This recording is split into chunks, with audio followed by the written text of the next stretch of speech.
નમસ્કાર કલમ યુદ્ધ સમાચારની સાથે હું છું આપની સાથે પાયલ બામભણિયા। તો જોઈએ આજના મહત્વના સમાચારમાં।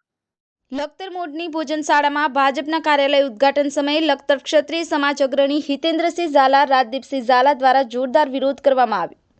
લખતર પોલીસ દ્વારા કોર્ડન કરી લખતર પોલીસ સ્ટેશનમાં લઈ જવામાં આવ્યા। બ્યુરો રિપોર્ટ કલમ યુદ્ધ સમાચાર, રમેશ સત્યની સાથે।